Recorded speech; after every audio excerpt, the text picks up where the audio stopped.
For any average candidate जो prelims clear करता है, तो जब वो पेपर में बैठता है तो उसे सिर्फ 40 से 45 क्वेश्चन पता होते हैं, ये सही वाले, वो भी अगर उसकी तैयारी अच्छी खासी हो तो। सर पहले प्रयास में आपने 1 साल के अंदर क्या कर लिया, किस तरीके से आपने पढ़ाई किया, वो प्री भी निकल गया, मेंस भी निकल गया, आप इंटरव्यू राउंड तक पहुंच गए। और मैं ये भी बोलूंगा कि पढ़ने में घंटे मैटर नहीं करते हैं, आप उन घंटों में क्या कर रहे हो, आपकी प्रोडक्टिविटी क्या है, वो ज्यादा मैटर करती है। मैं भी कॉलेज में जब था तो काफी प्रोटेस्टिंग वाला था कि दुनिया बदल लेंगे, एंटी गवर्नमेंट कुछ नहीं कर रही है वो। तो आपने 4 प्रीलिम्स दिया और आपने चारों क्वालिफाई कर लिया। तो सर प्रीलिम्स के लिए आपके पास रामबाड़ी स्ट्रेटजी क्या है? तो गेमिंग मैंने जब चालू किया था कॉलेज टाइम पे, तो फ्री फायर खेला था, फिर पबजी खेला है, फिर ई फुटबॉल खेला है, फीफा खेला है, मोबाइल लेजेंड्स खेला है, मोबाइल लेजेंड्स खेला है, होपलेस लैंड, मतलब सर इतने। रेशियो बता दीजिए सर आप ये भी कि सर कम समय में अच्छा सर ग्रैप्स कैसे किया जाए सिलेबस को, सर कम समय में एक अच्छी पढ़ाई किस तरीके से हम कर सकते हैं। अगर चेयरमैन को ये याद आ जाए कि इस बंदे को मैंने इतना मार्क्स देके लास्ट ईयर भेजा था फिर भी नहीं हुआ, तो बहुत मुश्किल है।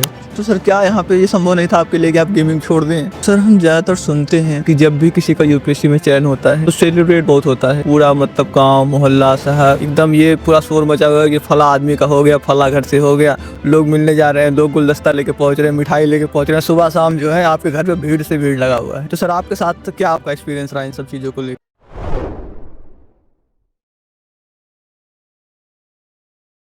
जय हिंद दोस्तों, आशा करता हूँ कि आप सबका स्वास्थ्य अच्छा होगा और आप सबकी तैयारी अच्छे से चल रही होगी। दोस्तों अभी कल ही यूपीएससी प्रीलिम्स का रिजल्ट आया है और आप में से कई सारे एस्पिरेंट ऐसे होंगे जिन्होंने इस बार एग्जाम जो है क्वालिफाई कर लिया है, परंतु ज़्यादातर एस्पिरेंट ऐसे होंगे जिनका किसी कारणों से एग्जाम क्वालिफाई नहीं हो पाया। तो आज के इस वीडियो के माध्यम से मैं इसी चीज़ के ऊपर डिस्कस करने वाला हूँ कि प्रीलिम्स के लिए एक अच्छी स्ट्रेटजी क्या हो सकती है, मेंस के लिए मतलब ओवरऑल जो यूपीएससी एग्जाम का पैटर्न है वो क्या है, किस तरीके से आप उस एग्जाम के लिए प्रिपेयर कर सकते हैं, एक अच्छी स्ट्रेटजी क्या होती है। क्योंकि आज के इस वीडियो में जो हमारे गेस्ट हैं उनका यूपीएससी 2024 के अंदर 584 रैंक के साथ सर ने क्वालिफाई किया है और सर का नाम है श्री आदित्य कुमार सर। तो सबसे पहले सर आपको बहुत बहुत धन्यवाद कि आप इतना बहुमूल्य समय हम सबको दिया और हमारे गाइडेंस के लिए आप आगे आए। तो दोस्तों आपका ज़्यादा कीमती समय नहीं लेते हैं और सर के साथ बातचीत करके सर की जो जर्नी रही है, सर की जो स्ट्रेटजी रही है, सर का जो एक्सपीरियंस रहा है यूपीएससी एग्जाम को लेकर, उसे समझने का प्रयास करते हैं। तो चलिए सबसे पहले तो हम चाहेंगे कि सर अपने थोड़ा सा एजुकेशनल बैकग्राउंड के बारे में हम सबको अवगत कराएं कि आपने पढ़ाई लिखाई किस तरीके से किया है। अ, सर मैं सिमरा पटना से हूँ और मेरी primary as well as secondary education सैनिक स्कूल कोटगू से हुई है कर्नाटका में। और उसके बाद मैं दिल्ली आ गया था एंड मैंने हिस्ट्री में ग्रेजुएशन किया है Delhi college of arts and commerce से। एंड उसके बाद मैं प्रिपेयर कर रहा था सिविल सर्विसेज के लिए जी। दोस्तों यहाँ पर आप सबके लिए एक एक्साइटिंग ऑफर है। गुरु का कंट्रीब्यूशन एक स्टूडेंट की लाइफ में इमेजरेबल होता है और इस Guru Purnima PW only S लेकर आया है up to 67% off on all UPSC courses. थोड़ा सा मैं आपको कोर्सेज के बारे में बता देता हूँ। 2027 टारगेट ईयर वालों के लिए संकल्प 2027 Hindi and English batch and pinnacle 2027 English medium सिर्फ 12,499 में। पर अगर आपका टारगेट ईयर 2026 है तो आपके लिए है फाउंडेशन कोर्स सिर्फ 10,499 रुपए में, जिसमें प्रहार 2026 हिंदी इंग्लिश दोनों मीडियम के लिए है और टाइटन 2026 पूरे इंग्लिश मीडियम में। वहीं अगर आपके इनमें से कोई ऑप्शनल है तो सिर्फ 9,499 में आप इनके लाइव क्लास से अपना ऑप्शनल प्रिपेयर कर सकते हैं। अगर आप एक कॉलेज स्टूडेंट हैं तो आपके इन ईयर को प्रोडक्टिव बनाने के लिए यूपीएससी प्रारंभ 2028 जो कि एक 3 ईयर प्रोग्राम है, जिसमें यूपीएससी की ए टू जेड प्रिपरेशन के साथ फर्स्ट 2 ईयर्स में हार्ड एंड सॉफ्ट स्किल के क्लासेस के थ्रू साइमल्टेनियसली स्किल कवरेज भी मिलेगा और इसमें मिलेगा आपको फ्लैट 50% ऑफ। वहीं अगर अभी क्लास 12 पास किया है आपने तो आप इनके यूपीएससी प्रिपरेशन के साथ इन डिग्री कोर्सेज को भी स्पेशल प्राइस पर अवेल कर सकते हैं और अपने यूपीएससी प्रिपरेशन प्रारंभ से और डिग्री कोर्सेज मंगलायतन या शारदा यूनिवर्सिटी के साथ एक साथ कंप्लीट कर सकते हैं। इसके अलावा अगर आप अपना आइटम 2027 में टारगेट कर रहे हैं तो आप इनके थ्रू ईयर फाउंडेशन कोर्स संकल्प 2027 इंग्लिश बैच के साथ ये कुछ डिग्री कोर्सेज अवेलेबल हैं जो स्पेशल प्राइस पर आप अवेल कर सकते हैं ऑफर पीरियड में। बाकी और डिटेल के लिए आप नीचे लिंक पर विजिट कर सकते हैं जो कि डिस्क्रिप्शन बॉक्स में दी गई है। और अगर आप इनमें से कोई भी कोर्स परचेज करते समय मेरा coupon code extra dose use करते हैं तो आपको एक्स्ट्रा डिस्काउंट भी देखने को मिलेगा। धन्यवाद। सर सैनिक स्कूल से आप पढ़े हुए हैं और हम सबने सैनिक स्कूल के बारे में बहुत सुना हुआ है। हमने सुना है कि सैनिक स्कूल के अंदर एक अच्छा डिसिप्लिन होता है, वो स्टूडेंट को एक अच्छी डिसिप्लिन सिखा देते हैं। इतना तो सैनिक स्कूल में जो भी एस्पिरेंट हैं, जो भी स्टूडेंट पढ़ाई करते हैं उनके अंदर हो जाता है। तो सर आपको सैनिक स्कूल से पढ़े होने का क्या बेनिफिट मिला यूपीएससी एग्जाम के अंदर? अ, सबसे बड़ी बात है कि सैनिक स्कूल का डिसिप्लिन तो सबको मालूम ही है, लेकिन उससे ज़्यादा बड़ी बात है जो एक्सपोज़र वहाँ पे मिलता है। वहाँ पे अलग-अलग रीजन से लोग आते हैं, अलग-अलग religion as well as languages, जो डाइवर्सिटी है वो सैनिक स्कूल में दिखती है और हमें सबसे मिल-जुल के रहना सिखाया जाता है as well as methodical way of doing things, मतलब चीज़ों को कैसे स्ट्रक्चर वे में करना है और किसी चीज़ को कैसे ओपन कर सकते हैं, डाइसेक्ट कर सकते हैं, वो सैनिक स्कूल में काफ़ी अच्छे हद तक सिखाया जाता है through out the training as well as daily routine के अनुसार। तो वो आगे की लाइफ में काफ़ी हेल्पफुल होता है बिकॉज़ आप सैनिक स्कूल से जब बाहर आते हो तो ये जो डाइवर्सिटी है वो हर जगह नहीं दिखती है। लेकिन जब आप सैनिक स्कूल में हो तो आपको वो मतलब आप डाइवर्सिटी को एक्सेप्ट करने लग जाते हो और सेलिब्रेट करने लग जाते हो क्योंकि सैनिक स्कूल इसी तरह से डिज़ाइन्ड है, तो वो काफ़ी हेल्पफुल होता है। उसके बाद आपको सैनिक स्कूल के अंदर डिफरेंट लीडरशिप पोज़ीशंस में डाला जाता है, तो वो आपको एक इनवैल्यूएबल एक्सपीरियंस देता है कि कैसे कोई डिसीज़न लिया जा सकता है और किसी भी क्राइसिस सिचुएशन में आप कैसे हैंडल कर सकते हो उसको। वो सारी चीज़ें होती है सर। सर सैनिक स्कूल जो होता है, ये हमारे देश से कुछ प्रतिष्ठित संस्थानों में आता है। तो सर इसके अंदर एडमिशन का क्या प्रोसेस है? किस तरीके से इसके अंदर बच्चा एडमिशन ले सकता है? अ, इसके लिए एंट्रेंस एग्ज़ाम होता है, एक बार क्लास 6th के टाइम पे और एक दूसरा मौका मिलता है क्लास 9th के टाइम पे और उसी के थ्रू आप सैनिक स्कूल में जा सकते हैं और ये ऑल ओवर इंडिया के लिए होता है, आप कहीं भी किसी भी सैनिक स्कूल के अप्लाई कर सकते हैं। जी। सर आप 2021 से यूपीएससी के लिए प्रिपेयर कर रहे हैं। तो सब हम अभी एग्ज़ाम स्ट्रेटजी पे तो बाद में आएँगे। तो पहले हम चाहेंगे कि आप थोड़ा-सा अपना एक्सपीरियंस शेयर करें कि 2021 से 2025 तक की जो आपकी जर्नी रही यूपीएससी एग्ज़ाम को लेकर, वो किस तरीके से रहा है? आपने यूपीएससी एग्ज़ाम को लेकर क्या समझ डेवलप की है? आपका क्या एक्सपीरियंस रहा यूपीएससी एग्ज़ाम को लेकर? 2021 में जब मैंने चालू किया था तो ज़्यादा मेरा बैकग्राउंड था नहीं, मोटिव क्लियर था कि हाँ, यूपीएससी करना है, लेकिन जो एक्चुअल प्रिपरेशन होती है वो 21 से ही चालू हुई है और इस एग्ज़ाम में एक पर्सनल डेवलपमेंट का जर्नी है। ये जो 3 फ़िल्टर लगे हुए हैं यूपीएससी एग्ज़ाम में, वो डिफरेंट एस्पेक्ट्स चेक करते हैं किसी भी पर्सनैलिटी के। भले ही आपकी कुछ स्ट्रेंथ है, कुछ वीकनेसेस है, जब तक वो दोनों बैलेंस आउट नहीं होंगी, तब तक मुझे नहीं लगता कि एग्ज़ाम क्लियर होता है कंप्लीटली। तो मुझे खुद के बारे में काफ़ी कुछ सीखने के लिए मौका मिला और मुझे अपने देश के बारे में जानने का मौका मिला और वो जो कॉन्टेक्सचुअल अंडरस्टैंडिंग होती है इकोनॉमी की, जियोग्राफी की, हिस्ट्री की, मुझे उतना मालूम नहीं था। मैं भी कॉलेज में जब था तो काफ़ी मतलब वो होते हैं ना प्रोटेस्टिंग वाला थॉट जी। कि दुनिया बदल देंगे, एंटी गवर्नमेंट गवर्नमेंट कुछ नहीं कर रही है वो। लेकिन जब पढ़ना चालू किया मैंने इकोनॉमिक्स की पॉलिसीज़ पढ़ी, स्कीम्स पढ़ी और हिस्ट्री पढ़ी स्पेशली कि कैसे चीज़ें डेवलप हुई, कैसे चीज़ें थी, कैसे आज है, क्या-क्या चेंजेस आए हैं। आज की प्रॉब्लम्स जो हैं, उनका रूट कॉज़ क्या है, उसको सॉल्व करने के लिए हमें क्या करना पड़ेगा। तो ये जो अंडरस्टैंडिंग मुझे यूपीएससी प्रिपरेशन से मिली है, इसने मुझे एग्ज़ाम क्रैक करने में मदद किया वो तो डेफ़िनेटली है। लेकिन इसके अलावा इसने मुझे एक बहुत बड़ा ओवरव्यू दिया है about the life, about the events happening around the world. पहले तो कुछ पता ही नहीं था कि दुनिया में क्या चल रहा है, लेकिन आज मालूम है कि दुनिया किस कोने में क्या चल रहा है और उसका इम्पैक्ट इंडिया पे क्या पड़ सकता है। तो कहूँगा कि यूपीएससी की जर्नी ने इस लाइफ़ को कंप्लीट करने में बहुत बड़ा सहायता दिया है। जी। सर आपका इतिहास जो है ऑप्शनल रहा है, हिस्ट्री ऑप्शनल रहा है आपका, तो उसके ऊपर अभी हम लास्ट में आना चाहेंगे। उससे पहले हम चाहेंगे क्योंकि सर आपने लगातार जो है 4 बार यूपीएससी का प्रीलिम्स एग्ज़ाम क्वालीफाई किया है। प तीसरा अटेम्प्ट जो था ये आपका था जिसमें आपने क्वालीफाई किया। इस बार आपने एग्ज़ाम दिया, इस बार भी आपने प्रीलिम्स एग्ज़ाम क्वालीफाई किया। तो आपने 4 प्रीलिम्स दिया और आपने चारों क्वालीफाई कर लिया। तो सर प्रीलिम्स के लिए आपके पास रामबाण स्ट्रेटजी क्या है? जीएस का सबसे इम्पोर्टेंट पार्ट है कि आपके फंडामेंटल एस्पेक्ट्स क्लियर होने चाहिए, स्पेशली जो स्टैटिक सब्जेक्ट हैं।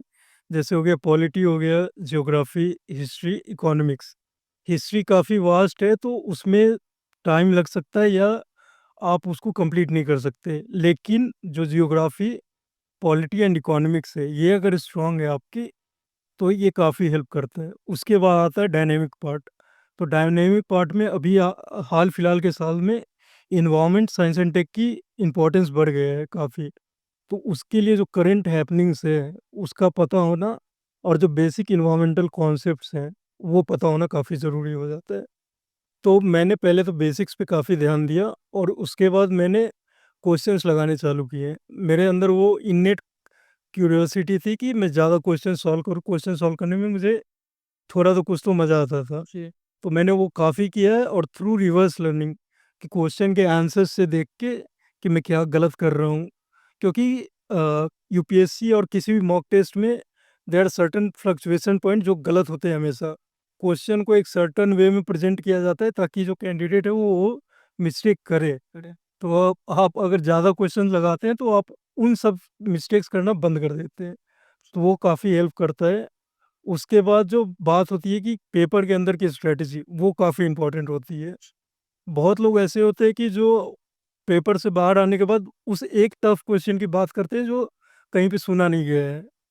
लेकिन हमें ये पता होना चाहिए कि जो कट ऑफ आएगा वो 100 के आसपास आएगा, 200 नहीं आने वाला। तो एक क्वेश्चन के पीछे भाग के या 2 क्वेश्चन के पीछे भाग के कुछ होने वाला नहीं है।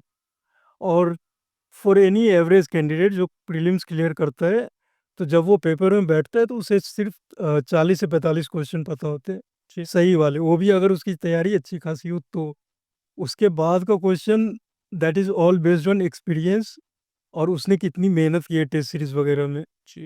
मैं ये हमेशा सभी को बोलता हूँ जो भी मुझसे पूछता है कि नॉलेज होना सेपरेट थिंग है और क्वेश्चंस करेक्ट होना सेपरेट थिंग है। वो डायरेक्ट कन्वर्ट नहीं होता जब तक कि आपने प्रैक्टिस ना की हो, कन्वर्जन रेट काफ़ी लो रहता है। तो प्रैक्टिस बहुत इंपॉर्टेंट है और काफ़ी लोगों का सीसेट रुकता है। तो इसमें जब मैंने बहुत लोगों से, इस बार भी बहुत लोगों का सीसेट के कारण गड़बड़ हुआ है। तो जब मैंने लोगों से बात की तो मुझे पता चला कि वो किसी एक चीज़ पे बहुत ज़्यादा रिलाई कर जाते हैं। जो सीसेट पेपर है वो प्राइमरली 3 पार्ट्स में डिवाइडेड है, मैथमेटिक्स, कम्प्रहेंशन एंड रीजनिंग। तो कोई ये लेके चलता है कि मेरा कम्प्रहेंशन बहुत मजबूत है तो उससे निकल जाएगा, ज़रूरी नहीं है। जी सर। और कोई ये लेके चलता है कि मैथ्स बहुत मजबूत है, तो इसी कारण जो लोग जिनका मैथ्स मतलब ऑप्शनल है या जो लोग आईआईटी से वो भी फेल हो जाते हैं। क्योंकि यूपीएससी एज़ यूजुअल अनप्रेडिक्टेबल है, वो हमेशा मिक्सअप करते रहता है। कभी कम्प्रहेंशन ईज़ी आएगा तो मैथ्स टफ आ जाएगा, कभी रीजनिंग टफ आएगा तो ये मतलब वो मिक्स एंड मैच करता रहता है। तो जब भी आप किसी एक चीज़ पे ज़्यादा रिलाई करते हो तो उसके बैकफायर होने के चांसेस बहुत ज़्यादा होते हैं। मैंने सीसेट हमेशा क्लियर किया है और जैसे कि मैंने एग्ज़ाम दिया 22, 23, 24 25, तो सीसेट्स एक रेंज में आए हैं। 22 ज़्यादा मतलब थोड़ा बहुत मैंने प्रैक्टिस किया था तो उस वक़्त लेवल सीसेट का बहुत डाउन था। तो मैंने दिया, आराम से हो गया था मेरा 90, 95 ऐसे कुछ आए थे सीसेट मार्क्स। तो उससे मुझे और कॉन्फिडेंस हो गया क्योंकि मैं सैनिक स्कूल से था और मेरा 12th तक पीसीएम भी था। और मैंने एनडीए के लिए वगैरह के लिए भी तैयारी की थी। तो 22 के पेपर के कारण मैंने ये पाल लिया कि सीसेट तो मेरा हो ही जाएगा, उस तरह का। और फिर 23 के अटेम्प्ट के लिए मैंने एक भी सीसेट का पेपर नहीं दिया था, ना ही प्रैक्टिस किया। डायरेक्टली जाके मैं एग्ज़ाम हॉल में बैठ गया। वहाँ पे जब पेपर देखने के बाद मेरी हालत ख़राब हुई है। अ, मैं जब बाहर निकला मैथ्स में मैंने मल्टीप्लिकेशन, सब्सट्रैक्शन, क्योंकि मैं रनिंग हैंड में नहीं था, मैंने प्रैक्टिस नहीं की थी, तो वो भी काफ़ी गलत हुए और जो टफनेस है वो तो सबको मालूम है। तो मेरा कंप्लीटली ये हो गया था कि नहीं होगा सीसेट, मैं घर चला गया था 10-15 दिन के लिए। लेकिन वहाँ पे ये हो गया कि मेरा कम्प्रहेंशन ठीक-ठाक था। तो 23 में अराउंड 27 कम्प्रहेंशन आए थे। तो मेरे सारे 27 के 27 सही हो गए। लेकिन वो कोचिंग के आंसर की से उतने सही नहीं हो रहे थे। तो कोचिंग के आंसर की से मैं फ़ेल था। उनके कोचिंग के आंसर की से मुझे 60, 55 से 60 के बीच आ रहे थे। लेकिन जब फाइनल आंसर की आई तो उसमें मेरे 72 बने थे आंसर की से, क्योंकि कम्प्रहेंशन पूरा कंप्लीटली सही हो गया था। तो उस दिन मैंने लेसन लर्न कर लिया कि नहीं, अब तो प्रिपेयर करके जाना है और ये डिवाइड करके प्रिपेयर करना है। मतलब हर एक कैंडिडेट की कुछ स्ट्रेंथ होते हैं। अब मेरा जैसे कम्प्रहेंशन अच्छा है, तो मैं कम्प्रहेंशन पे रिले करूँगा। मतलब 27-28 क्वेश्चन आ रहे हैं, तो अगर ईज़ी है पेपर, तो मैं सारे अटेंड करूँगा। अगर टफ है, मुझे इस बार कम्प्रहेंशन थोड़ा ट्रिकी लगा, तो 29 में मैंने 25 ही अटेंड किए। तो अगर ट्रिकी है, तो उसके अनुसार थोड़ा फ्लेक्सिबिलिटी रहनी चाहिए। लेकिन यही है कि मैथ्स में अगर 25 क्वेश्चन आ रहे हैं, तो मेरा मैथ्स उतना टफ नहीं, मतलब स्ट्रेंथ नहीं है और या कि मैं उतना टाइम देना नहीं चाहता हूँ। तो मैथ्स में मैं 10 या 12 क्वेश्चन टारगेट करूँगा। बहुत लोग ये होते हैं कि वो ईगो पे खेल जाते हैं कि मैंने ये क्वेश्चन देखा है, मैंने क्वेश्चन पहले किया है, तो मुझे करना ही है एग्ज़ाम हॉल के अंदर। तो वो उनका टाइम ले जाता है और टाइम बहुत प्रीशियस थिंग है एग्ज़ाम में GS as well as CSAT के लिए। जी, तो बहुत लोग इसके कारण मार खा जाते हैं कि एक ही क्वेश्चन में लगे रह गए, उसने टाइम ले लिया, तो उसके बाद फिर कुछ कर ही नहीं पाए। तो सिमिलर स्ट्रैटेजी लेनी चाहिए कि आपका जो भी स्ट्रॉन्ग परस्यू है, अगर आप सोचते हो कि आप मैथ्स में स्ट्रॉन्ग हो, तो मैथ्स में आउट ऑफ 25 आप 15 से 16 करने का ट्राई करो। जी, उसके बाद रीजनिंग से 10 कर लो और 20 कंप्रहेंशन कर लो। अगर आप 50 क्वेश्चन के आसपास अटेम्प्ट कर रहे हो जेन्युइनली, ऐसे नहीं कि फालतू का मार दिया, तो आप पक्का पास हो जाओगे सीसेट, उसमें कोई डाउट नहीं है। तो वही मैं कहूँगा कि ओवर रिलायंस किसी एक सेक्शन पे नहीं करना चाहिए, स्पेशली सीसेट में, क्योंकि यूपीएससी कैसा दे देगा ये किसी को नहीं मालूम है। आप रीजनिंग पे ओवर रिलाई करके गए, पता चला रीजनिंग बहुत कम है, मैथ्स ज़्यादा आ गया, वो चीज़ हो गया। उसके बाद एक दूसरा चीज़ है कि you must go through entire paper in the exam hall. जी, बहुत लोग ये होता है कि शुरू से चालू करते हैं तो वो एंड तक पहुंच ही नहीं पाते, सीसेट में स्पेशली। अब पता चलता है कि एंड में ही सबसे आसान वाले क्वेश्चन थे। हाँ, इस बार भी जिन लोगों का गड़बड़ हुआ है, उन लोगों ने पूरा पेपर का राउंड नहीं मारा है, क्योंकि क्वेश्चंस थे जो कि आराम से आपको निकलवा सकते थे। जी, लेकिन वो फंसे रह गए क्योंकि मैथ्स इस बार डिफिकल्ट रहा, तो मैथ्स में ज़्यादा टाइम दे दिया तो पूरा गो थ्रू नहीं कर पाए अच्छे से।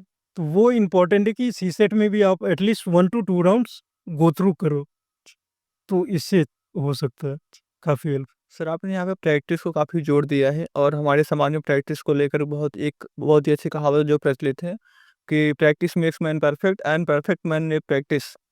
कि मतलब जो भी अच्छे लोग आप देखते होंगे, चाहे आप क्रिकेट में देखें, चाहे आप अपने यूपीएससी फील्ड में देखें या फिर किसी फील्ड में आप देख लें, तो जो बहुत अच्छे आपको लगते हैं कि ये बहुत अच्छे इस फील्ड में हैं, उन्होंने बहुत प्रैक्टिस किया होगा। और ये नहीं कि उन्होंने एक समय तक केवल प्रैक्टिस किया, वो उसके बाद भी प्रैक्टिस कर, क्योंकि अब उसके बाद अपना लेवल मेंटेन करना होता है सर। एक समय के बाद लेवल मेंटेन करने के लिए प्रैक्टिस करना होता है। तो सर, अभी आपने बोला कि मतलब इस आंसर जो आप दे रहे थे इसका, तो आपने उस बीच में बोला कि यूपीएससी का जो मेन डिमांड होता है, जो मेन मोटिव होता है, वो ये नहीं सोचता कि ये क्वेश्चन कर ले जाए, वो सोचता है कि इस क्वेश्चन में बुझा दिया जाए किसी तरीके से। तो सर, ये उसका मोटिव क्यों होता है? इससे वो कैंडिडेट के अंदर क्या मतलब देखना चाहता है कि कैंडिडेट किस तरीके से मतलब क्वेश्चन सॉल्व कर रहा है? कुछ मतलब उसका एक तो सर मोटिव होगा यूपीएससी का भी। मेरे पर्सनल ओपिनियन में ये डिसीजन मेकिंग का क्वेश्चन है। अगर तुम्हें एक ईजी टास्क करने के 2 नंबर मिल रहे हैं ईजी क्वेश्चन के, जी। जिसे तुम 30 सेकंड 1 मिनट में कर रहे हो, और उसी के बगल में एक टफ क्वेश्चन है जिसको 10 मिनट में कर रहे हो, फिर भी 2 ही नंबर मिल रहे हैं। तो उन दोनों में तुम क्या चूज़ कर रहे हो, ये भी एक बहुत बड़ा चीज़ है। तो यूपीएससी यही हम बोलते हैं कि यूपीएससी और दूसरे एग्ज़ाम्स में ये अंतर है कि यूपीएससी में आपको ऑन द स्पॉट थिंक करना पड़ेगा, आपको फ्लेक्सिबिलिटी एग्ज़ाम के अंदर शो करनी पड़ेगी। आप क्या सेलेक्ट कर रहे हो, क्या रिजेक्ट कर रहे हो, उसके ऊपर आपका सिलेक्शन रिजेक्शन हो जाएगा। क्योंकि पेपर के अंदर पासिंग मार्क्स रहते हैं। ये जो भी पास होता है वो आपको बता देगा आराम से कि पासिंग मार्क्स हमेशा रहते हैं। आप उसको आइडेंटिफाई कर पा रहे हो कि नहीं कर पा रहे हो, वो आपके फ्लेक्सिबिलिटी पे डिपेंड करता है। अगर आप इतना रिले कर रहे हो कि अगर आप ये देख रहे हो कि ये क्वेश्चन में 5 मिनट लगेगा, अगर आप विलिंग टू स्किप कर दे रहे हो उसे, तो वो आपको फ़ायदा देके जाएगा। चीज़ तो वो चीज़ आइडेंटिफाई करना, मैं सोचता हूँ कि ये जो यूपीएससी बोलता है कि डिफरेंट ट्रेड्स जो टेस्ट होते हैं, तो UPSC is not only about the knowledge part, वो आपकी डिसीजन मेकिंग और प्रेशर सिचुएशन में आप कैसे रिएक्ट करते हो, क्या आपका मतलब इंट्यूशन कैसा है, वो सारी चीज़ें भी बहुत ज़्यादा मैटर करती है। क्योंकि जीएस पार्ट में भी देखेंगे तो बहुत सारे क्वेश्चंस ऐसे आते हैं जिनका एक आंसर नहीं होता। जी, वहाँ पे क्वेश्चन पूछेगा what is the best possible.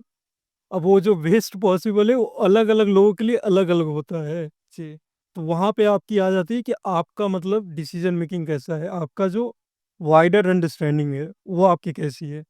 क्या आप ये इसको वाइडर कॉन्टेक्स्ट में देख पा रहे हो? जी, तो ये सारी चीज़ें इम्पोर्टेंट हो जाती है। इसीलिए यूपीएससी और जो स्टेट लेवल एग्ज़ाम्स होते हैं, उनमें काफ़ी डिफरेंस यहीं पे आ जाता है। क्योंकि नॉलेज बेसिस पे तो स्टेट वाले ज़्यादा टफ होता है, काफ़ी। जी, लेकिन जब यूपीएससी में आता है तो ये सारे एलिमेंट्स जो होते हैं, जो हमें एग्ज़ाम हॉल के अंदर अप्लाई करने होते हैं, उसके कारण यूपीएससी टफ हो जाता है compare to other exam. Sir, अभी आपने थोड़ी देर पहले एक और वाक्य बोला, आपने बोला कि सर हम देखते भी ऐसा है कि ज़्यादातर एस्पिरेंट जिनका प्रीलिम्स एग्ज़ाम क्वालीफाई होता है, उन्हें 40 से 45 क्वेश्चन आते हैं। उसके बाद सर जो रूल होता है वो होता है एलिमिनेशन टेक्निक का। वो क्वेश्चन में एलिमिनेट करते हैं कि कौन-सा बेस्ट सूटेबल आंसर हो सकता है इस क्वेश्चन का। तो सर एलिमिनेशन टेक्निक किस तरीके से काम करती है और उसके लिए सर क्या मतलब किया जाए एलिमिनेशन टेक्निक को अच्छा बनाने के लिए? Elimination technique as per my opinion develop की जाती है थ्रू प्रैक्टिस। अब आप क्यूआईक्यूज़ को ही 2-4 बार देख लोगे तो आपको पता चल जाएगा कि यूपीएससी कौन से वर्ड पे क्या ट्रिक खेलना चाह रहा है, वो कैसे गलत या सही करवाना चाह रहा है। जी। नोट, ओनली वगैरह-वगैरह जो होते हैं, जो सभी को मालूम है। लेकिन मालूम होना और प्रैक्टिस करना वहाँ पे डिफ़रेंस आ जाता है। बहुत लोग ऐसे हैं जिनको सब कुछ मालूम है लेकिन जब इम्प्लीमेंटेशन पे आता है तो वो नहीं कर पाते हैं। बहुत लोगों का मैंने ये भी देखा है कि उन्होंने पेपर निकाला, जब बाहर आके बोला तो बोले कि इतने क्वेश्चन लगाए हैं, लेकिन जो एक्चुअल रिज़ल्ट आया उसमें उतने क्वेश्चन आए नहीं। जी, तो बहुत लोगों को वो भी होता है। अब ये माइन्यूट थिंग हो सके ये बहुत कम लोगों के साथ होती है लेकिन होता है कि वो गोला भी सही से नहीं लगा पाते हैं, जितना मतलब उन्होंने टिक मार रखा है। जी, तो ये छोटी-छोटी चीज़ें जो काफ़ी मैटर करती हैं। एलिमिनेशन हो गया, इंट्यूशन जिसको बोलते हैं, गेस मारना। तो गेस मारना एक होता है अंधा गेस, एक होता है calculated guess. Calculated guess through practice ही होता है। अगर आपका नॉलेज बेस काफ़ी वाइडर होगा तो वो आपको एलिमिनेट करने में हेल्प करता है। तो उसके बेसिस पे गेसेस होते हैं। लोग सोचते हैं कि ऐसे ही गेस लग जाते हैं, ऐसे गेस नहीं लगते। उसके लिए भी काफ़ी क्वेश्चन सॉल्व करने पड़ते हैं तब जाके वो होता है। जी सर। सर यूपीएससी का सिलेबस तो बहुत बड़ा है। एक बार जब एस्पिरेंट उसकी पढ़ाई करता है तो सर उसमें काफ़ी टाइम लग जाता है। उसके बाद बात आती है रिवीजन के लिए कि रिवीजन किस तरीके से किया जाए। तो सर रिवीजन के लिए एक सूटेबल सर स्ट्रेटजी क्या हो सकती है? किस तरीके से रिवीजन किया जाए? क्योंकि सर सिलेबस बहुत बड़ा है। आप पढ़ते हैं रिवाइज़ करने में आपको 4-6 महीने लग जाता है। तो सर उस बीच में किस तरीके से एक अच्छी स्ट्रेटजी क्या होगी रिवाइज़ करने के लिए? जिसमें हम ज़्यादा से ज़्यादा अपने अंदर ले पाएँ, जो भी हमारे ये डाउट्स हैं, वो सॉल्व हो पाएँ। तो सर रिवीजन के लिए एक अच्छी स्ट्रेटजी क्या है? यहाँ पे 2 चीज़ें आती हैं। कुछ लोग हैं जो अपने नोट्स माइक्रो नोट्स बनाते हैं। मैं लिखने में काफ़ी आलसी टाइप का हूँ, तो मैंने कोई नोट्स वगैरह प्रिपेयर नहीं किए, मैंने मार्केट से ही नोट्स उठाए हैं। तो जो बेसिक स्टैटिक पार्ट के रिवीजन के लिए मैंने ओनली आईएएस का जो उड़ान वर्ज़न करके आता है, जी, उड़ाना। वो हाँ, उसको यूज़ किया था एक्सटेंसिवली थ्रू आउट 22, 23, 24, 25 जो भी है सब में, जी, सारे में। और उसके अलावा होता है थ्रू क्वेश्चन, मतलब रिटेंशन का क्या होता है कि रिटेंशन जो होता है वो रिवीजन के थ्रू ही होता है। जी। लेकिन यूपीएससी का सिलेबस इतना वास्ट है कि आपको 100% रिटेन नहीं करना है। जी। ये होना चाहिए कि अगर वो सामने दिख गया क्वेश्चन तो ये अंदर से आवाज़ है कि हाँ, ये देखा है मैंने, ये सही है। वो 100% एक्यूरेसी के साथ याद करने के चक्कर में बहुत कुछ छूट जाता है। जी। ये होना चाहिए कि सबकॉन्शियस माइंड के अंदर वो रजिस्टर होना चाहिए, वो काफ़ी हेल्प कर जाता है। तो मैं जो मेथड ज़्यादा यूज़ करता था वो थ्रू क्वेश्चंस था, कि अगर किसी टॉपिक का रिवाइज़ करना है तो उसपे 10-20 क्वेश्चन सॉल्व कर लो, वो ऑटोमेटिकली उसके मॉडल आंसर के थ्रू उस टॉपिक का वेरी गुड वाइड रिवीजन हो जाएगा। जी, वो है। सर, पढ़ाई-लिखाई के अलावा सर आप और एक चीज़ में बहुत अच्छे हैं, सर वो है गेमिंग। आपको ऑनलाइन गेमिंग का बहुत अच्छा शौक है और आपने लगातार मतलब अपनी जर्नी के दौरान भी पूरा अभी तक सर जब तक आपका रिज़ल्ट नहीं आया था तब तक आप पूरा गेमिंग खेलते थे, वो भी अच्छा खासा टाइम देते थे, 2-3 घंटे, 4 घंटे डेली बेसिस पे, कभी-कभी तो 6, 7, 8 घंटे भी हो जाते थे। तो सर गेमिंग का शौक आपको कब से डेवलप हो गया और आपने गेमिंग के साथ पढ़ाई किस तरीके से कर ली? अ, गेमिंग मुझे शुरू से ही पसंद था लेकिन मेन स्टार्ट हुआ जब मैं स्कूल से बाहर निकला, तभी मोबाइल फ़ोन मिला। और अब वो है, मैं बाहर से शांत हूँ लेकिन अंदर से दिमाग थोड़ा इधर-उधर बहुत दौड़ता है। गेमिंग वो एवेन्यू प्रोवाइड किया। It is not something which I am proud of. मुझे उसका कुछ बहुत क्या बोलते हैं, प्राउड नहीं हूँ कि मैंने वो किया है क्योंकि उसमें बहुत टाइम वेस्ट हुआ है। लेकिन गेमिंग से काफ़ी कुछ सीखने के लिए भी मिलता है। ये जो सारी बातें बोल रहा हूँ मैं कि डिसीजन मेकिंग वगैरह काम आती है लेकिन उस लेवल पे नहीं कि सबको करनी चाहिए, नहीं करनी चाहिए। मैं बिल्कुल भी एडवाइस नहीं करूँगा कि गेमिंग करो, लेकिन मैंने किया है और उसी के कारण मुझे लगता है कि मुझे इतने साल लग गए मतलब क्लियर करने में। अगर मैं गेमिंग नहीं करता और उसी टाइम को अगर पढ़ने में इन्वेस्ट करता तो शायद मैं पहले भी निकल जाता, वो वाली बात है। तो गेमिंग मैंने जब चालू किया था कॉलेज टाइम पे तो फ्री फायर खेला था, फिर पबजी खेला है, फिर ई फुटबॉल खेला है, फीफा खेला है, रेना वैलर खेला है, मोबाइल लेजेंड्स खेला है, मोबाइल लेजेंड्स खेला है, होपलेस लैंड, मतलब सर इतने अरे गेम्स आप मैंने खेल लिए ऑनलाइन वाले। मतलब बहुत ज़्यादा गेमिंग की है। गेमिंग हाँ, ये भी चीज़ है कि अगर आप उतना ज़्यादा नहीं खेलते हो, तो ये हार्मफुल नहीं है। ये एक स्ट्रेस रिलीज़ मैकेनिज़्म भी बोल सकते हो। जी। ये थोड़ा मतलब माइंड को रिफ्रेश कर देता है। और मैं ये भी बोलूँगा कि पढ़ने में घंटे मैटर नहीं करते हैं। आप उन घंटों में क्या कर रहे हो, आपकी प्रोडक्टिविटी क्या है, वो ज़्यादा मैटर करती है, rather than number of hours count करने से। जी। वो सर इसी में बता दीजिए सर आप ये भी कि सर कम समय में अच्छा सर ग्रैब्स कैसे किया जाए सिलेबस को? सर कम समय में एक अच्छी पढ़ाई किस तरीके से हम कर सकते हैं? मेरे ख्याल से ये विजुअलाइज़ेशन पे डिपेंड करता है और कनेक्टिविटी पे। अब 2 चीज़ें से लोग अलग-अलग तरीके से पढ़ते हैं। कुछ लोग हैं, जो चीज़ों को बस फैक्ट बेस्ड पढ़ते हैं, कि फैक्ट पढ़ रहे हैं, याद कर रहे हैं। लेकिन अगर आप उन्हीं चीज़ों को विजुअलाइज़ करके या किसी चीज़ से इंटरकनेक्ट करके पढ़ोगे, तो लंबे समय तक रिटेन करने के चांसेस होते हैं। किसी चीज़ को किसी इंसिडेंट से रिलेट कर लिया, किसी पर्सन से रिलेट कर लिया, तो you are more likely to retain it in your memory, वो वाली बात है। तो मैं दूसरे तरीके से करता हूँ, मुझे वो रटना नहीं हो पाता। अगर मैं ट्राई भी करूँगा तो घंटे भर बैठ के लेके बैठा रहूँगा, लेकिन कुछ जाएगा नहीं अंदर, वो मेरी दिक्कत है। वो नहीं हो पाता है, इसलिए मुझे वो रिले करना पड़ता है सेकंड टेक्निक पे। जैसे मुझे जब आर्टिकल्स याद करने थे, तो मैंने स्कूल के जो रोल नंबर्स थे लोगों के, जी। उनसे रिलेट कर दिया था। अच्छा। तो उस तरीके से, तो जब भी वो आर्टिकल है, तो वो आर्टिकल से ये बंदा आ गया, ये बंदा तो ये चीज़ जी। ऐसे कर दिया था।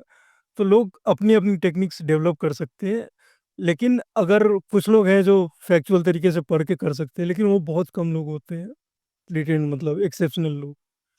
मोस्टली अगर आप इंटरकनेक्ट कर पा रहे हो, आसपास की चीज़ों से कनेक्ट कर रहे हो, या टॉपिक्स को एक दूसरे से कनेक्ट कर पा रहे हो, तो आप ज़्यादा देर तक रिटेन करके रखोगे।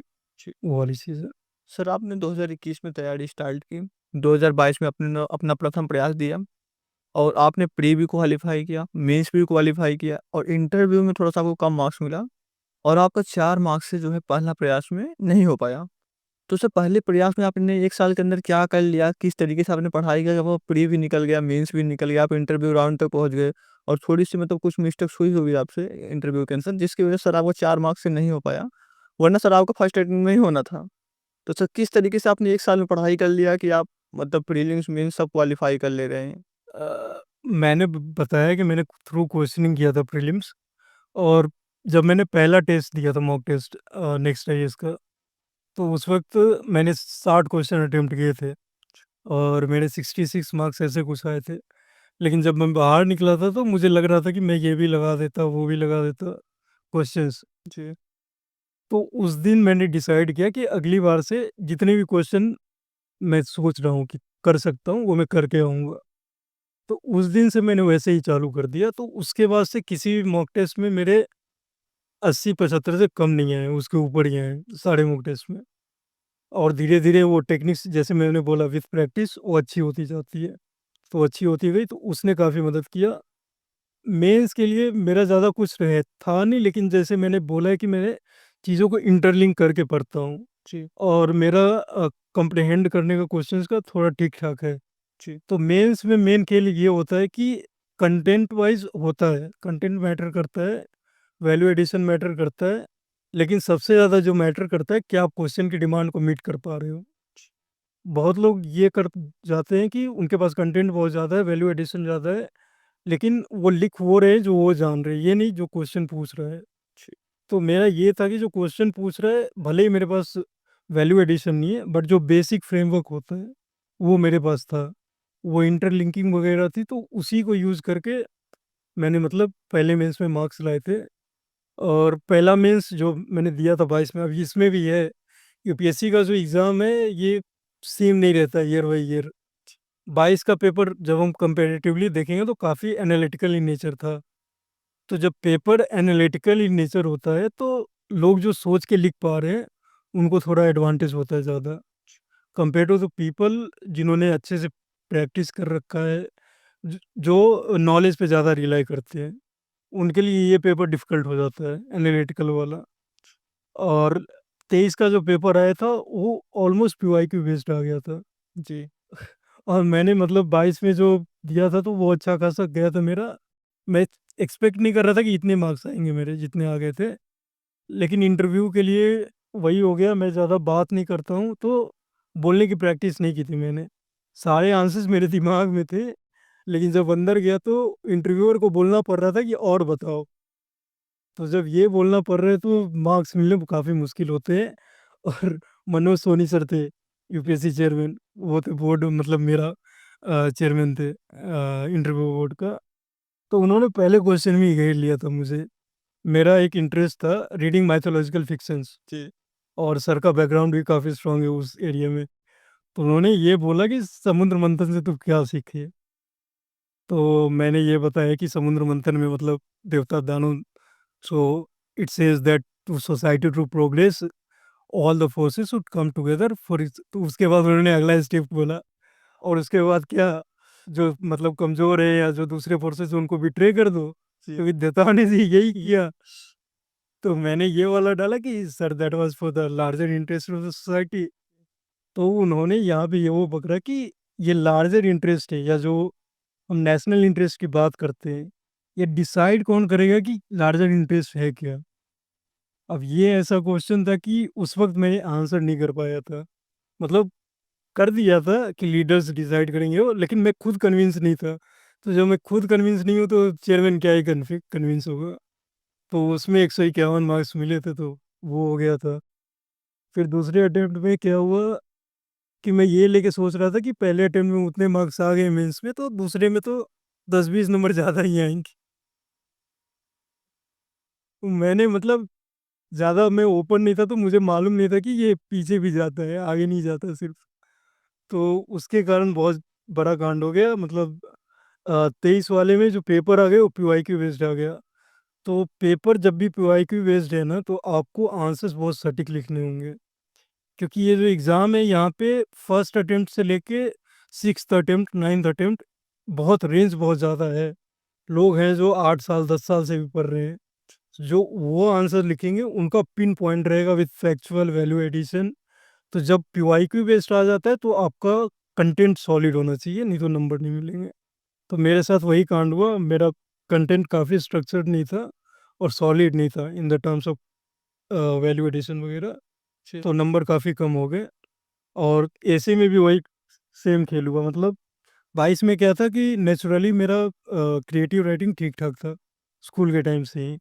तो मैंने उसी पे रिले किया, और 22 में टॉपिक्स भी कुछ उस तरह से हो गए, फिलोसॉफिकल मेरा ठीक-ठाक जाता था, तो मार्क्स मिल गए थे मुझे, 123 मिला था। जी। अब 23 में मैंने क्या किया कि होता है ना अगल-बगल सुन के स्ट्रक्चर बैठाने लगा, जी। थोड़ा एग्ज़ाम्पल्स, डेटा वगैरह अपनी तरफ से डालने। ऐड ऑन करने का। हाँ, वो मेरे लिए बैकफ़ायर कर गया। 123 से डायरेक्टली 93 पे ड्रॉप हो गया। तो मुझे लगता है कि ऐसे में क्या है कि 2 चीज़ें सबसे ज़्यादा मैटर करती है। एक है कि आपने टॉपिक कौन-सा सेलेक्ट किया है उस दिन पे। जी। अगर जो टॉपिक सेलेक्ट किया है वो सबसे कॉमन टॉपिक है, जो सबने सेलेक्ट किया है, और उस केस में अगर आप एक्सेप्शनल राइटर नहीं हो, तो आपके लिए वो बैकफ़ायर करेगा। क्योंकि आप अगर टेस्ट सीरीज़ भी दे रहे हो ना, तो वहाँ पे भी अगर आप सभी की कॉपीज़ निकाल के देखोगे ऐसे की, किसी एक जो कॉमन टॉपिक है, तो सब लोगों के examples, data, facts almost match कर जाते हैं, क्योंकि सब लोग वही सोर्सेज़ से पढ़ रहे हैं। जी। सबके पास ऑलमोस्ट सेम नॉलेज है। जो एवरेज राइटर है, एक्सेप्शनल वाले वो कुछ भी क्रिएट कर सकते हैं, वो अलग कैटेगरी में आते हैं, लेकिन जो नॉर्मल लोग हैं एवरेज, तो वो काफ़ी नुकसान कर जाता है अगर आपने मोस्ट रीडन टॉपिक पे लिखा है तो। दूसरा चीज़ होता है कि जो टॉपिक आपने सेलेक्ट किया है, उस पे आपकी पकड़ कितनी है। अब एक्सेप्शनल टॉपिक पे लिखने के चक्कर में ऐसा सेलेक्ट कर लिया जो आपको खुद नहीं मालूम है, तो वो 2-4 पेज लिखने के बाद आप क्या लिखोगे, वो आप ही को मालूम है, तो उसके कारण भी नंबर ड्रॉप होते हैं काफ़ी। और फिर 23 वाले अटेम्प्ट में मैंने इंटरव्यू की अच्छी खासी तैयारी की थी। बोलने की काफ़ी प्रैक्टिस की। मेरा रूममेट था अंकित, तो उससे काफ़ी मतलब बोलने, क्योंकि मेरा बोलने का ही इशू था, मैं ज़्यादा बात करता नहीं था, तो उसके लिए काफ़ी प्रैक्टिस की। तो शुक्ला सर का बोर्ड मिला, जो काफ़ी मतलब जाना जाता है ऊपर-नीचे के लिए, मिडल ग्राउंड नहीं होता उसमें। तो वहाँ पे सर ने काफ़ी ग्रिल किया था, स्पेशली मैंने एक आंसर बोला था चाइना पे कि चाइना पे नहीं, मैंने ये बोला था कि डेमोक्रेसी साउथ अमेरिका में डेमोक्रेसी नहीं है, तो उसके कारण वो अंडर डेवलप्ड है। जी। तो सर तुरंत जंप मार गए, शुक्ला सर। आ गए सर। कह रहे हैं कि is democracy is prerequisite for development. China को देखो, चाइना में डेमोक्रेसी नहीं है, फिर भी वो डेवलप है। जी। तो उस पे काफ़ी काउंटर बाय काउंटर चला था। तो मैं तो काफ़ी परेशान हो गया था, मैं सोचा डूब गया पूरा। जी। क्योंकि जिस हालत में मैं निकला था, मेरे कान लाल हो रखे थे। जो मैम रहती है वहाँ सीआईएसएफ वाली, तो ये कह रही है ऐसा क्या करके आने। मैं बोला अब क्या ही बोलूँ मैं, अब जो हो गया सो हो गया। नंबर तो आपको उसमें ज़्यादा मिल गए। अब वही तो मैं खुद सरप्राइज़ था। मतलब सर वो देख रहे थे कि क्या लॉजिक दे रहे हैं। शुक्ला सर के बोर्ड का मुझे पता नहीं था, लेकिन अब जो मैं इस सर्कल में हूँ तो मैंने बहुत लोगों से बात किया है, तो मुझे पता चला है कि सर ये टेस्ट करते हैं। अगर आप उनको मतलब डिबेट टाइप का, अगर आप लॉजिक दे पा रहे हो with sound reasoning, convince sir को आप कन्विंस नहीं कर सकते, इट इज़ ऑलमोस्ट इम्पॉसिबल, क्योंकि उनका हॉराइजन बहुत ज़्यादा है और उनकी अंडरस्टैंडिंग काफ़ी डेप्थ में है। अगर आप शुक्ला सर को सुनोगे तो काफ़ी फ्यूचरिस्टिक विज़न काफ़ी है उनका। तो आप उनको कन्विंस नहीं कर पाओगे, लेकिन आपको ये देखना है कि जो आप आर्गुमेंट दे रहे हो, it is based on the fact, logical है और रीज़नेबल है। अगर वो चीज़ें हैं तो you are more likely to get marks, वो वाली बात है। फिर 24 वाले अटेम्प्ट में मैंने मेंस में हल्का-फुल्का मेरा ऑप्शनल काफ़ी दिक्कत हो रहा था। जी। क्योंकि हिस्ट्री काफ़ी वास्ट है और मुझे पता नहीं चल रहा था कि लिखना कैसे है। 22 में क्या हुआ था कि एनालिटिकल पेपर आया था, तो एनालिटिकल में क्या होता है, फिक्स्ड आंसर नहीं होता। वो हिस्ट्री में भी अच्छे खासे उस टाइम के हिसाब से 250 आए थे, तो ठीक-ठाक था। लेकिन 23 में वही पीवाईक्यू बेस्ड आ गया तो 236 हो गया, ऊपर से कट के नीचे। तो मैं तो ये भी सोच रहा था कि हिस्ट्री को छोड़ के किसी और सब्जेक्ट में जाऊँ जहाँ पे मतलब एटलीस्ट एवरेज मार्किंग जिसकी ज़्यादा हो, जैसे एंथ्रो हो गया, सोशियो। लेकिन उसी वक़्त मैं एक बंदे से मिला, आकाश नील। जी। अभी वो इंडियन इन्फॉर्मेशन सर्विस में है, ईओएल पे है। तो उसके 280 मार्क्स आए थे 2023 में। जी। तो मैंने उसे अप्रोच किया टेलीग्राम पे हेल्प के लिए। तो उसने काफ़ी हेल्प की और उसने मुझे पूरा स्ट्रक्चर समझाया कि क्या करना है, कैसे करना है। और फिर मैंने एक डायडमी एकेडमी जॉइन की, तो वहाँ सर थे सोमशेखर सर। तो उन्होंने काफ़ी पर्सनलाइज़्ड पूरा सुपरवाइज़ किया मुझे, तो मार्क्स बढ़े और मार्क्स बढ़े तो बढ़े, मुझे आइडिया लग गया कि कैसे स्कोर करना है हिस्ट्री में, वो कन्फर्म हो गया। तो पिछले साल तो मैंने एग्ज़ाम पेपर के अंदर गलती कर दी, मतलब वो सिलेक्शन का जो पार्ट होता है, क्वेश्चन जो चूज़ करने होते हैं उसमें थोड़ा मिसअप हो गया, तो 264 आया है। लेकिन वो भी इस साल के स्कोर के हिसाब से ठीक-ठाक है, वो वाली बात है। तो अभी काफ़ी क्लैरिटी है उसके अंदर। और जो इंटरव्यू हुआ इस बार, तो इस बार प्रीति सूदान मैम ने, जो यूपीएससी की चेयरमैन थी, जी, बहुत कम लोगों का इंटरव्यू लिया है। ज हाँ, क्योंकि वो काफ़ी दिन आई नहीं थी, तो उनका किसी को मालूम भी नहीं था कि उस दिन उनका मैम का बोर्ड बैठा है। जब हम उधर बैठे थे हॉल में, तो हमने पूछा, वो जो रहते हैं कागज़ पेपर वर्क कराते रहते हैं, किसका बोर्ड है हमारा? कह रहे शुक्ला सर। अब मैं डर गया, बहुत डर गया, क्योंकि याद रहता है उन्हें। अगर चेयरमैन को ये याद आ जाए कि इस बंदे को मैंने इतना मार्क्स देके लास्ट ईयर भेजा था, फिर भी नहीं हुआ, तो हाँ। बहुत मुश्किल है। जी। लेकिन जब मैं जाके बैठा बोर्ड के सामने, तो चेयरमैन वाला रूम था। चेयरमैन का एक अलग कमरा रहता है यूपीएससी में, बड़ा हॉल टाइप का। क्योंकि मैं फर्स्ट टाइम गया था तो यूपीएससी चेयरमैन के बोर्ड में ही था। तो मैंने देखा, मैंने तो बोला ये तो यूपीएससी चेयरमैन का मतलब कमरा है। तो अंदर गया तो मैम थी। तो इंटरव्यू तो काफ़ी जनरल चला था, उसके कारण मैं डर गया था। क्योंकि जब इंटरव्यू काफ़ी जनरल लाइन्स पे जाता है ना, क्वेश्चंस थे कि सैनिक स्कूल से क्या सीखा, हिस्ट्री क्यों लिखनी चाहिए, आपने कौन-सी किताब पढ़ी थी? तो मुझे ये डर लग रहा था कि जब इंटरव्यू इतना जेनरिक हो जाता है तो मार्क्स मिलने के चांसेस कम हो जाते हैं। क्योंकि कुछ ग्रिलिंग हुई नहीं है, तुमने कुछ एक्सेप्शनल बोला नहीं है, तो मार्क्स मिलेंगे किस आधार पे? लेकिन जो वाइब थी वो काफ़ी पॉजिटिव थी, चेयरमैन के साथ, पूरे बोर्ड के साथ, वो सब चीज़ें। तो ठीक-ठाक 185 आया था, पिछली बार जितना नहीं, लेकिन इतना तो आ गया कि लिस्ट में आ गए। इस वो आ बार गया। से 20 नंबर थोड़ा-सा डिफरेंट हो हाँ। गया। वो है। जी। सर अभी आपने इस आंसर में एक सर बहुत अच्छी मतलब बहुत ही इम्पोर्टेंट लाइन बोली कि कई बार हमारे अंदर कंटेंट होता है, हमें कंटेंट पता होता है, बट हम उसे शो नहीं कर पाते हैं, हम उसे लिख नहीं पाते हैं। तो उस वक़्त जब जो डिमांड होता है हम एक्चुअल डिमांड पे मतलब उतर नहीं पाते हैं। तो सर इस चीज़ को किस तरीके से ये सुधारा जाए? एक तो होता है प्रैक्टिस करके आप इसको मतलब सुधार सकते हैं, बट प्रैक्टिस के अलावा और क्या कर सकते हैं? अब मेंस में प्रैक्टिस करके सुधारना काफ़ी मुश्किल रहता है क्योंकि लिखने में बहुत टाइम लगता है। जी, तो इसका दूसरा तरीका मैंने चालू किया था कि मेरा तो कंप्रेhension ठीक था, लेकिन इसके लिए भी मैंने ज़्यादा कवर करने के लिए वो किया था कि आप क्वेश्चन ले लो, उसको ब्रेनस्टॉर्म करो और 2 मिनट के अंदर लिखो। जी, तुम क्या लिख सकते हो या क्या लिखना चाहते हो? वो सारे पॉइंट्स रफ में बना लो और उसको मैच कर लो, जो आंसर की है या जो पीवाईक्यूज़ के आंसर किए हैं उनसे, और देखो कि कितना मैच हो रहा है और क्या गलत कर रहे थे। ये एक्सरसाइज़ अगर आप बार-बार करोगे तो कंप्रिहेंशन ऑटोमैटिकली सही होने लगती है, जी। बहुत ज़्यादा नहीं। सर आपको 3 वर्ष का समय लगा है, उसमें सर आपसे बहुत माइनर मिस्टेक्स हुई हैं, जिनकी वजह से आपका 3 वर्ष लग गया। तो सर इस बीच में कभी आपको निराशा हुई हो, कभी आपको ये लगा हो कि ये मोमेंट जो है मेरे लिए बहुत टफ है, तो सर कोई ऐसा मोमेंट अगर आप शेयर करना चाहें तो सर प्लीज़? मेरे लिए वैसा कुछ था नहीं क्योंकि मुझे खुद मालूम था कि मैं अपना 100% नहीं डाल रहा हूँ। मैंने जो बताया वो गेमिंग वाला पार्ट है, उसके बाद मैंने कभी वो पूरे स्ट्रक्चर्ड वे में किया ही नहीं था। लोग बहुत एफर्ट मारते हैं सॉरी सर मैं आपको इंटरप्ट कर रहा हूँ, तो सर क्या यहाँ पे ये संभव नहीं था आपके लिए कि आप गेमिंग छोड़ दें? और संभव था। सम मतलब हाँ, वो कर तो नहीं पा था रहे ही। कहने का मतलब। क्विट नहीं कर पा रहा था मैं क्योंकि वो होता है ना कि आदत लग जाती है, और वो भी मैं बोल रहा था कि स्ट्रेस रिलीज़ का भी एक फैक्टर रहता था, वो चीज़ें थी। तो कभी वैसे मुझे कुछ फ़ील नहीं हुआ, लोग बहुत एफ़र्ट मारते हैं।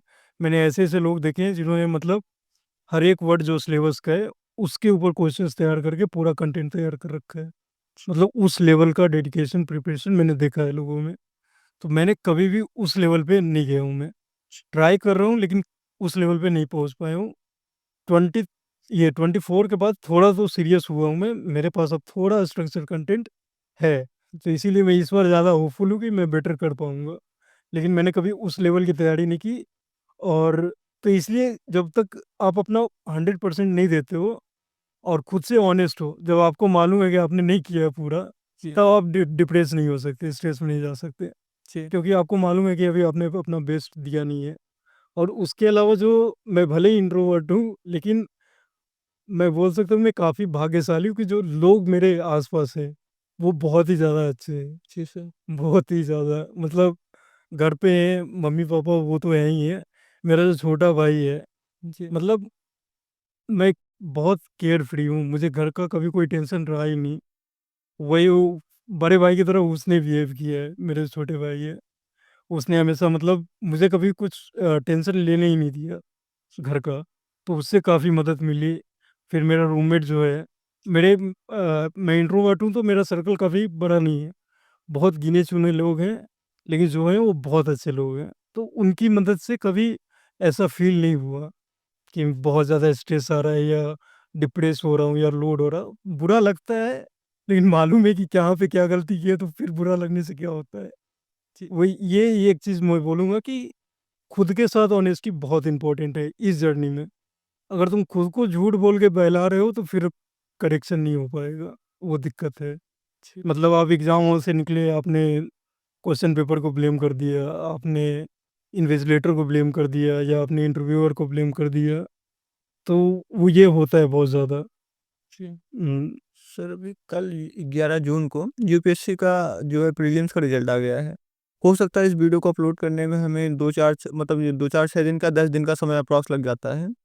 तो ये वीडियो थोड़ा-सा देरी में पहुँच पाए लोगों तक। बट सर आप उन स्टूडेंट के लिए क्या सजेशन देना चाहेंगे जिनका इस बार प्रीलिम्स नहीं हुआ और जो भी निराश बहुत हैं? क्योंकि सर नहीं होता है तो दुःख बहुत होता है। अभी इसमें 2-3 तरह के लोग हैं। एक जिन्होंने अपना 100% एफर्ट मारा, लेकिन फिर भी नहीं हुआ। जी, तो उनके लिए ये इम्पोर्टेंट है एनालाइज़ करना कि वो पीछे कहाँ पे रह गए। जैसे मैंने बताया कि बहुत लोग सीसैट की स्ट्रैटेजी के कारण फँसे इस बार, बहुत ज़्यादा। मैंने जो आस-पास लोगों को देखा, तो उसमें से बहुत लोग सीसैट के कारण फँसे। ऐसे लोग जिनका मतलब पिछले 5-6 प्रीलिम्स क्लियर हुआ है, जिन्होंने 23 का सीसैट क्लियर किया है, वो ई सीसैट में फँस गए हैं। मुझे ये देख के काफ़ी अचंभा हुआ। तो अगर आप देख पा रहे हो कि आपने कहाँ गलती की है, जी, तो उसको सुधारो। अभी तो हाल-फिलहाल 2-3 दिन या 1 हफ्ते के लिए ब्रेक ले लो, वो काफ़ी इम्पोर्टेंट होता है। घर जाओ, घूम-फिरो, लोगों से बातें करो, क्योंकि निराशा आती है, डेफ़िनेटली आती है। तो उस समय अपना सपोर्ट सिस्टम यूज़ करना काफ़ी इम्पोर्टेंट होता है। तो लोगों से बातें करें, टीचर्स को रीच आउट भी कर सकते हैं, अगर किसी के साथ वैसा कुछ है तो। और मेरा ये भी था कि मेरे कुछ टीचर्स के साथ काफ़ी अच्छे रिलेशन्स हैं, जी, जिनको मैं कभी भी अप्रोच कर सकता हूँ, तो उ उससे भी काफ़ी मदद मिलता है। तो वो करो। और दूसरे लोग हैं जिनका प्रिपरेशन ऑप्टिमम लेवल पे नहीं था। जी, मतलब जिनको ये पता था कि नहीं, मेरा सारा डिपेंडेंट है डी-डे पे, कि उस दिन क्या होता है।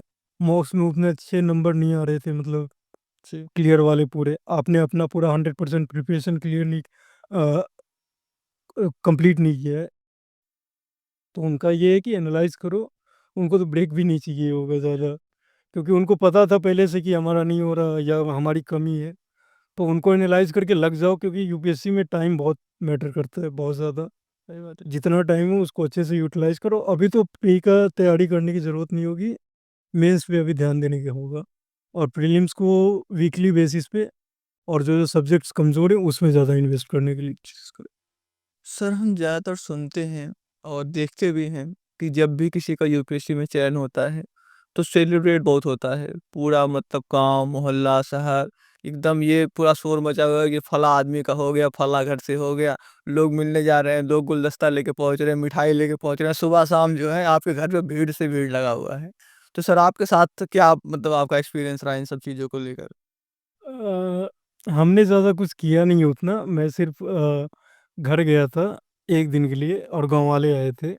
गाँव के लोग आए थे और फिर तो मैं वापस आ गया। लेकिन गाँव भर के लोगों ने घर आते-जाते रहते हैं।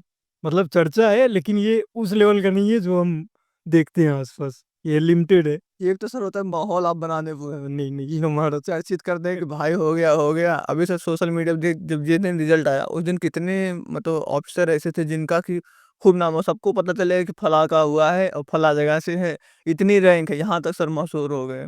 तो सर कहीं न कहीं ये आपके ऊपर डिपेंड करता है कि आप कितना अपने आप को मशहूर कर ले जाते हैं। अब वो मतलब डिफरेंट इंडिविजुअल की डिफरेंट प्रेफ़रेंसेस रहती है। मेरा उतना कुछ है नहीं कि लोग मुझे पहचाने या जाने। काम से काम मतलब आप रखने जो वाला हूँ काम तो। किया है सर, अपने आप में सर पहचान बना देता है क्योंकि सर आपने 584 रैंक के साथ यूपीएससी एग्ज़ाम क्वालीफाई कर लिया है। अब तो सर आप उन हमारे समाज के गिने-चुने लोगों में हैं जो कि टॉप पे हैं। अब ब्यूरोक्रेट्स तो टॉप के ही होते हैं। तो अब आप टॉप पे आ गए हैं, अब आपका लेवल जो भी रहा हो पहले, मुझे तो उसके बारे में बहुत जानकारी नहीं है बट सर अभी का जो आपका लेवल है, वो सर यहाँ पे है। अब इससे ऊपर कोई जाने का सोचता नहीं है। अब एक क्वेश्चन सर और यहाँ से हमारा आ गया। सर आपको चयन हो गया 584 रैंक के साथ। उसके बाद मतलब बावजूद भी आप यूपीएससी एग्ज़ाम दे रहे हैं। तो सर आप कहाँ तक जाना चाहते हैं इस एग्ज़ाम में? एक्चुअली मैं काफ़ी कंसीडर कर रहा था, मैंने काफ़ी कंपेयर किया आईआरएस, आईएएस को। मतलब जब मैं शुरू में एग्ज़ाम में आया था तो आईएएस को ही लेके आया था, और ये मेरा 4th अटेम्प्ट भी है, अटेम्प्ट्स भी बचे हुए हैं।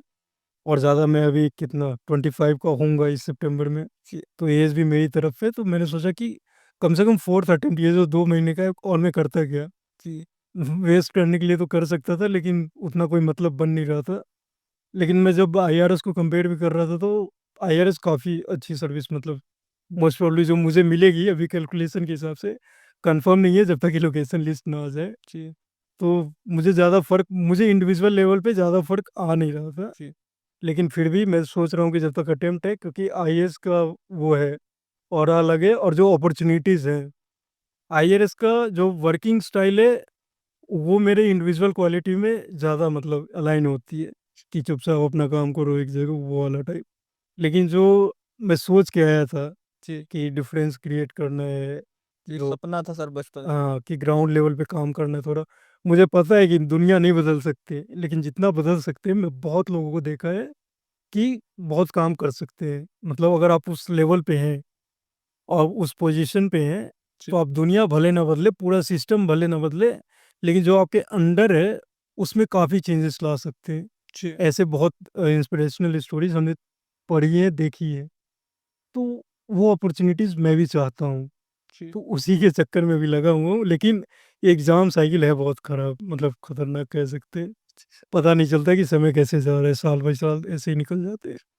सर, यहाँ पे जो शुरुआती लेवल की सर ब्यूरोक्रेसी होती है ना सर, यहाँ पे कुछ ना कुछ हमें चेंजेस देखने को मिलते हैं। बट आजकल आप देख ही रहे होंगे ट्रेंड, टॉप क्लास की जो ब्यूरोक्रेसी है वहाँ पे आईआरएस, आईपीएस, आईएएस, उनसे कुछ मतलब नहीं। आईआरएस को वो लोग जॉइंट सेक्रेटरी बना दे रहे हैं, कुछ ऐसा, मतलब टॉप क्लास की ब्यूरोक्रेसी में अब ऐसा कुछ नहीं रह गया है। स्टार्टिंग में जो है। और सर हम भगवान से प्रार्थना करेंगे कि आपका हो जाए, आप टॉप 10 में आ जाएँ अगली बार, और हम आपके साथ फिर एक इंटरव्यू करें और उसमें सर आपकी नई जर्नी के बारे में डिस्कस हो।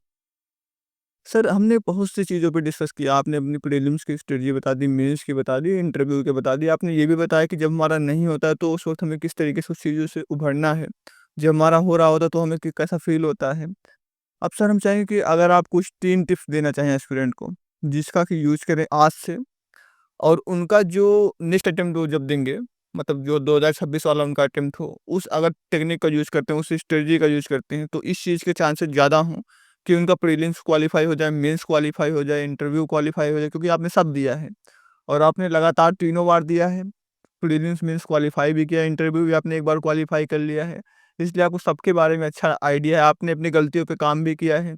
आपने ये नोटिस किया कि क्या मिस्टेक्स होती हैं जनरली और उसे किस तरीके से सुधारा जा सकता है। तो सर आप गाइड करें 3 ऐसी क्वालिटी जो कि एस्पिरेंट करता है और उसका एग्ज़ाम क्वालीफाई होने का चांस बढ़ जाए। फर्स्ट चीज़ ये है कि यूपीएससी सिर्फ़ एग्ज़ाम स्ट्रैटेजी के बारे में नहीं है, साइकोलॉजिकल स्ट्रेंथ होना भी काफ़ी ज़रूरी है। जी। तो मैं बोलूँगा कि पहली चीज़ कि खुद को मेंटली प्रिपेयर करो, खुद पे भरोसा करो, काफ़ी इम्पोर्टेंट है।